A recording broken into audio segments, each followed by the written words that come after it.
Hello friend, आज हम आपको सोमवार सावन व्रत कथा सुनाने जा रहे हैं। तो चलिए शुरू करते हैं। हिंदू धर्म में सावन के महीने का विशेष महत्व होता है। सावन में शिवलिंग पर जल चढ़ाने से कौन सा फल मिलता है, आज इसी कथा के माध्यम से हम जानेंगे। शिव जी पर सावन में जल चढ़ाने का बहुत अधिक फल मिलता है। यह कथा शिव पुराण में वर्णित है। इसे सुनने से दरिद्रता का नाश होता है, रोगी रोग मुक्त होता है, गरीब धनवान बनता है और भाग्य का द्वार खुलता है।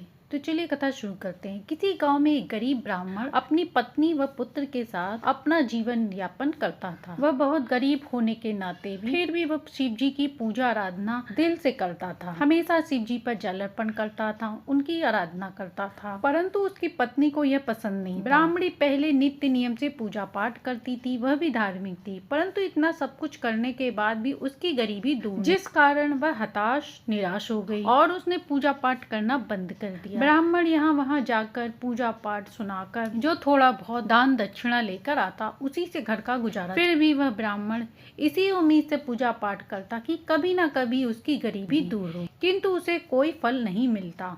देखते देखते ब्राह्मण बूढ़ा हो गया। अब उसमें शक्ति भी नहीं बची कि वह कहीं जाकर कथा पूजा सुनाकर पैसा कमा पाए, वह अपना जीवन यापन कर पाए। कुछ दिनों बाद ब्राह्मण बीमार पड़ गया। ब्राह्मण का बेटा कुल गुरु में पढ़ रहा था। ब्राह्मणी के घर कुछ भी खाने को नहीं था, इसलिए उसका मन भगवान से विरक्त हो गया। वह अपने पति से कहती है कि सारे जीवन जवानी से लेकर बुढ़ापा आ गया, भगवान की पूजा करते करते, फिर भी भगवान ने हमारी नहीं सुनी, बल्कि अब तो दाने दाने को मुहताज। पहले तो कुछ मिल भी जाता था और अब तो कुछ भी नहीं मिल पा रहा है। ब्राह्मणी की ऐसी बात सुनकर ब्राह्मण कुछ नहीं बोला। उसे अपने शिव पर पूरा विश्वास था। ब्राह्मण का पुत्र सोम भी पढ़कर वापस आ गया। एक दिन वह अपने पिता के साथ मंदिर में पूजा करने गया और वहीं पर शिव भक्तों को कथा सुनाने लगा। उसने कहा, जो व्यक्ति शिव जी की मन से पूजा करता है, कथा सुनता है, वह हमेशा सुख भोगता है। उसकी यही बात वहाँ आए राजा ने सुन ली। उसे सोम की बात बहुत अच्छी लगी और उसने सोम को अपने यहाँ अपनी बेटी राजकुमारी को कथा सुनाने के लिए नौकरी पर रख लिया। अब सोम प्रतिदिन राजकुमारी को कथा सुनाने जाता।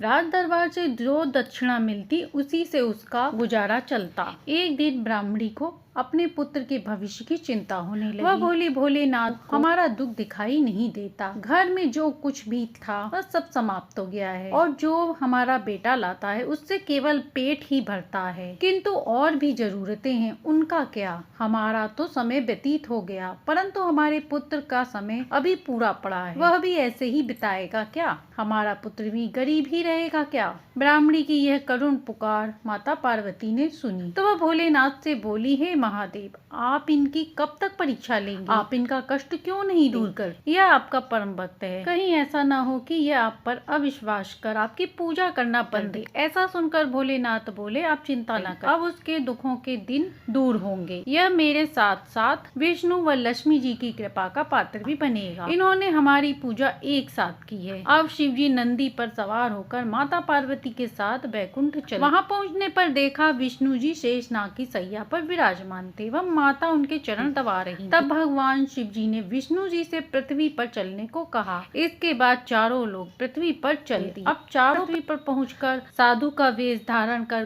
चारों ब्राह्मण घर पहुंचा और चारों ब्राह्मण के घर के पास आकर कहते हैं, कोई कुछ खाने को दे दे। बूढ़ा ब्राह्मण वहाँ आता है और उन्हें प्रणाम करता है। चारों ब्राह्मण उस बूढ़े ब्राह्मण से कहते हैं कि हम रात्रि में आपके घर विश्राम करना चाहते हैं। इस पर ब्राह्मण ने व उसके पुत्र सोम ने कहा कि अतिथि का स्वागत, पर हे ब्राह्मण, एक समय का ही भोजन हम ग्रहण कर पाते हैं। सुबह शाम की दक्षिणा में जो मिलता है उससे मैं आपको एक समय का भोजन ही करा, दाल भात। तब साधुओं ने उससे कहा, ठीक है, और एक भगोना दिया और कहा, तुम इसमें भोजन बनवाना, इससे 2 समय का भोजन इतना बन जाएगा कि हम सभी का पेट भर जाएगा। अगले दिन सोम राजा के दरबार में कथा सुनाने जाने लगा तो साधु रूपी भगवान ने पूछा, हे पुत्र, तुम कहाँ जा रहे हो? तब लड़के ने कहा, मैं राजा की लड़की को कथा सुनाने जा रहा हूँ। तब साधु ने कहा कि कथा सुनाने के बाद राजकुमारी से पूछना कि तुम किस उद्देश्य से यह कथा सुनती हो। सोम ने कहा ठीक है। इसके बाद वह दरबार में पहुंच गया। राजकुमारी को कथा सुनाने के बाद उसने वही प्रश्न किया कि आप किस उद्देश्य से यह कथा सुन रही हैं। तब राजकुमारी ने कहा मैं इस अभिलाषा कथा सुनती हूँ कि मुझे ऐसा वर मिले जो भाग्य का धनी हो,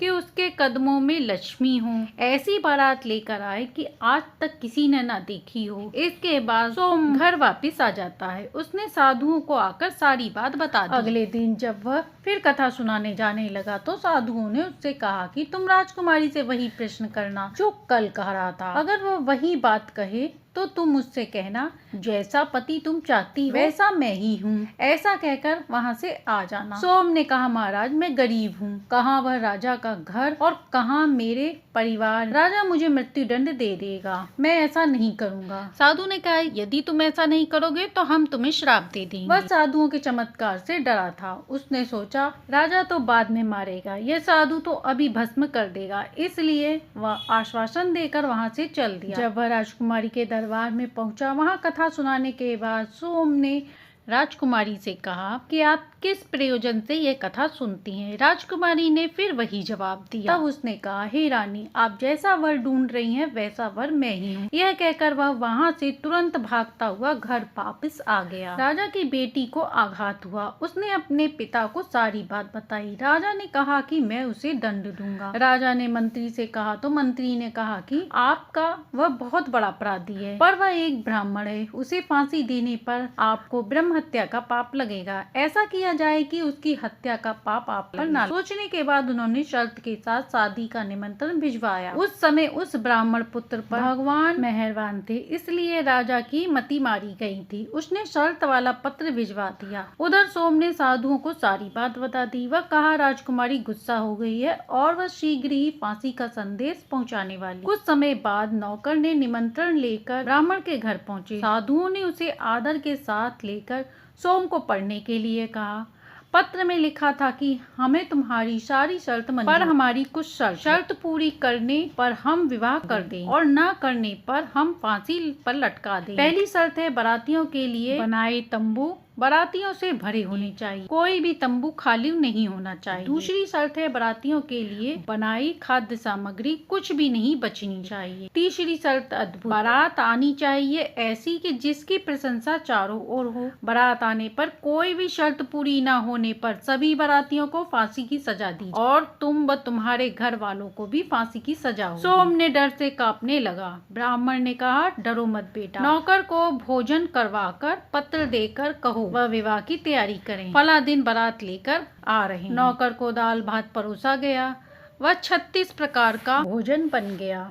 विष्णु जी ने नौकर के हाथ में घर की राख देकर विदा किया। जब वह नौकर बाहर आया तो वह राख हीरे मोती में बदल गई। राजा के नौकर वहां दौड़े दौड़े गए। वहां जाकर राजा को सारी बात बताई। राजा मन ही मन सोच रहा था कि क्या कोई दुश्मन राजा ऐसा करवा रहा है। यही विचार कर राजा ने सभी घर सजवा दिए। राजा को विश्वास था कि अधिक आदमी नहीं आएंगे और वह शर्त में हारा जाएगा। उधर सोम जिससे भी शादी में चलने के लिए कहता, वह यही कह के मना कर देता कि तुम जाओ, हमारा अंतिम समय नहीं आया, तुम्हारा अंतिम समय आ गया है, हम तुम्हारे साथ मरने नहीं जाएं। सोम परेशान था। साधुओं ने कहा आज तुम्हारा विवाह है, तुम तैयार होकर हमारे साथ चलो। वह भाग्य में जो लिखा है वही होकर रहे। तैयार होकर सोम चल देता है। साधुओं ने सभी देवताओं को मानव रूप में तैयार कर बुलाया। शादी में सभी आए, भूत प्रेत भी आए। राजा के सारे तंबू भर गए। इसके बाद कुछ बिना तंबू के ही थे। इसके बाद राजा के पास खबर भिजवाई गई कि और तंबू की व्यवस्था की जाए। राजा सोचने लगा चलकर देखा जाए। तभी वहाँ शुक्र व शनि बच्चों के रूप में ब्राह्मण बनकर राजा के पास खड़े हो गए और रोने लगे। राजा ने पूछा बच्चों क्यों रो रहे हो। साधु ने कहा इन्हें भूख लगी है। राजा ने उन्हें खाना खिलाने के लिए भेज दिया। कुछ समय बाद पता चला कि वह दोनों बच्चे सारा खाना खा गए, फिर भी भूखे हैं और चिल्ला रहे हैं और खाना चाहिए। इसके बाद राजा ने अपना घमंड त्याग कर साधु के सामने हाथ जोड़कर खड़ा हो गया और कहा महाराज मेरी लाज अब आपके हाथ में है। साधु ने कहा कोई बात नहीं, तुम शादी की तैयारी करो। पूरा नगर सज पड़ा। शाम को सुंदर रथ में सोम बैठकर बारात में आ गया। दूल्हे के मस्तक पर चांद और सूरज सजाया गया। सभी लोग देखकर कह रहे थे कि हमने ऐसी बारात कभी नहीं देखी। यह देख पार्वती माता ने कहा आप धन्य हैं शिव जी। शिव जी बोले, जो भक्त मेरी श्रद्धा भक्ति भाव से पूजा करता है, मैं उसे व उसके पूजा का फल अवश्य देता हूँ। उन्हें दुख तभी तक मिलता है जब तक उनके पाप कर्म का अंत ना हो। इस प्रकार शिव जी और माता पार्वती की कृपा से ब्राह्मण को सभी सुखों की प्राप्ति हुई और उसके घर में अन्न धन के भंडार भर गए और उसकी गरीबी हमेशा के लिए दूर हो गई। तो ये थी सावन सोमवार में सुनी जाने वाली शिव जी की अद्भुत कथा। आशा है कि आपको ये कथा पसंद आई होगी। कथा पसंद आई हो तो सब्सक्राइब करें।